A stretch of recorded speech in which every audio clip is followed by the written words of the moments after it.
Hello, this is an RM46SPB Cobra mower, which is an 18-inch mower, rotary, with a rear roller to give a lovely stripe to the lawn. So what I'm going to do is unpack it from the box, get it out onto the table, and I'll show you just how quick it is to assemble it so you can start mowing your lawn.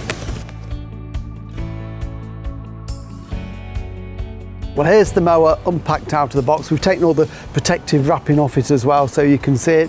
A good strong mower here with the rear roller so you get that lovely stripe when you mow your lawn. So it's very simple to put together. All you need is a 13mm spanner to be able to put the handlebars on, but we'll come back to that in a minute.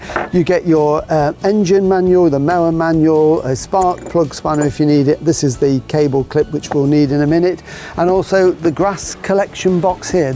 This just needs a little bit of assembly, and it's very simple. It's basically put together, but what we need to do is just to make sure that this base here clips around this wire frame like that. It's just a case of getting a bit of tension on it and opening up that clip with your thumb, slide that into position so that locks like that, and then the two little side ones here that go on from the inside, again just clip round so that all the grass stays in there when you collect it. And then there are also two protective caps on here, just purely in transit so it doesn't cause any damage. They just twist off like that, just twist them in a downward direction, and that's those done away with. There's also a couple of protective caps on the base of what is going to be the handlebar here. Again, these are put on just to stop any scratching in transit, so we're just going to pull those off like that, and you can get rid of those. So now we can put the handlebar assembly up. So I'm just going to pop that bag on the floor to give me just a little bit of working room. So it's partly assembled, but I just need for now just to lift it out of the way, just so that I can get to these brackets here, because this is where it's going to attach, and there's already some nuts and bolts on there, just finger tight, so we've just got to take those off. So we've got a nut, a bolt and a couple of washers, and there are two on either side. So 1, 2 for that side, and I'm going to take them off this side here. So now we can offer this up. So it's just a case of holding this up, bend that into position like that. What we've got to do is we're going to get the base of the handlebar is going to slide into there, and I'm going to hold it in an upright position by making an A-frame with this handle here. You can see that's how that fits, and what we need to do is to line up these holes here, these square holes.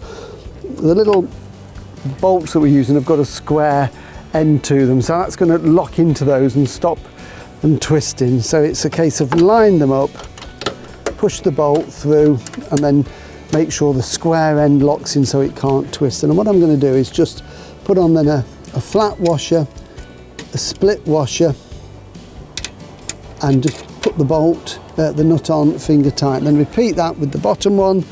Sometimes you've just got to give it a little bit of a wiggle to get it through, and then again it's the flat washer, split washer, and the hexagonal nut. And then you can tighten that up with your 13mm spanner.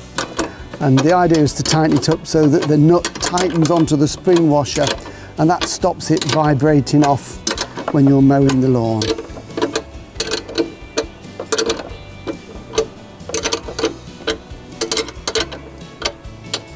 Okay, so I want that nice and tight onto there, like that. And then we just repeat that on the opposite side. Flat washer, spring washer, and the nut. Finger tight, and then just finish them off with the 13mm spanner, and that's it. Then the spanner can go back into the toolbox. You don't need it anymore. It's all finished with. So that's nice and firm there now. And then the second part of the handlebar is really simple. It's just a case of lifting this up, making sure that the wires aren't trapped at any point. Leave that one round there, like that, and then they just simply lock into position by just pulling the levers up. There's a bit of tension on those which holds them firmly in place like that. So that's the handlebar done, and then we need to remember to put on the cable clip here, and this just holds these two cables onto the handlebar. So I like to put them in there first. There's some grooves where they can go, and then that will just clip over and that holds them there and just stops them flapping around. So that is basically it. That's the handlebar assembly there. All we need to do now is to get some fuel in there, some petrol, and then the oil as well, and then we can take it down and put it on the lawn, and I can show you how to start the engine. So first of all, we're going to put some petrol in. And with the introduction of the new E10 petrol, it's really important that you use fresh petrol and don't leave it in the tank too long. And you can get a fuel stabilizer as well, just to make sure your mower runs nice and smoothly. So I'm just going to put that in there, and then the cap straight back on. And then the oil is provided with the mower. So you'll get a bottle 0.6 of a litre of this 4-stroke engine oil for the mower. This is a Briggs & Stratton engine that only needs 440 millimetres, so we don't need all that, you've got some spare. It's got graduations on there so you can gauge how much to put into it. So we're going to have some left. So I'm just going to pour this oil into the filler cap, which is just here. Use a funnel if you want to, but it pours quite easy, it's quite a big aperture. I'm just going to check the level. No, I need more. What's important is that you also use the dipstick to make sure you've got the right amount. Don't guess it at any point. Too much or too little oil in the engine can cause damage.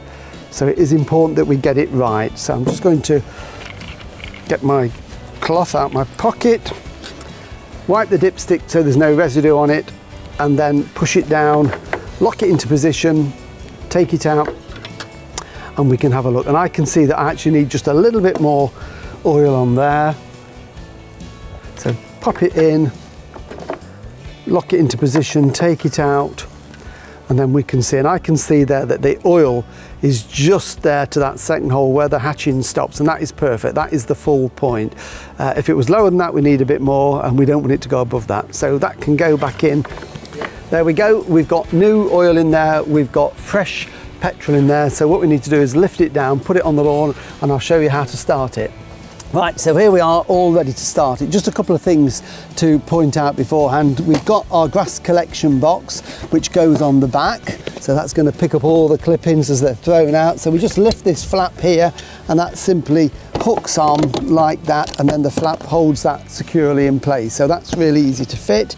We've also then got the height adjustment here to lift and raise the deck. There are 6 positions. Now when you get the mower out and you assemble it, it's always going to be on the lowest setting, and we don't want to start the engine like that because it will just scuff the grass.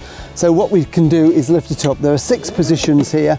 You can take it right to the top, and then it's a case of adjusting it down to whatever you want before you start, but certainly lift it up for starting like that. We start the mower with this recoil pull here.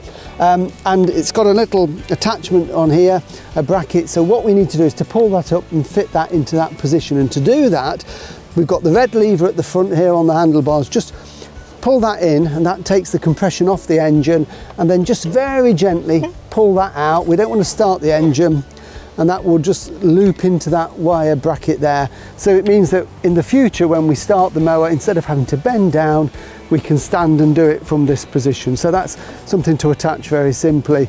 The handlebars, we've got this one, as I said, we need to pull this in to start the mower and also to stop the mower by releasing it. And this one is a self-drive. So in order to propel the mower forward, when the engine's running, we just push in the back lever there. But of course, all this is in the manual. So please do read the manual. Starting is very simple. At the side here on the air filter and the carburetor, there's a little primer button, a red primer button. What we do is we push that 3 times, and that gets a little bit of fuel through into the carburetor. So there's no throttle on this, there's no choke, it's all preset. Just prime it 3 times. And then starting is simple. We pull in the red lever, we pull it. Now bear in mind, this is a brand new mower, just taken out of the box. It's never been started. It might fire the first time, it might be the second time, so, but it will. And then when we want to go forward, we just push in the lever. So let's give it a go.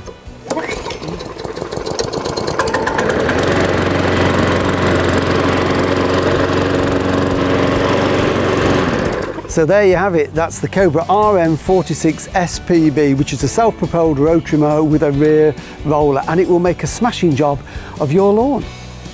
Remember to register your Cobra online at www.cobragarden.co.uk. Always have your Cobra serviced regularly. Check the website for your nearest dealer.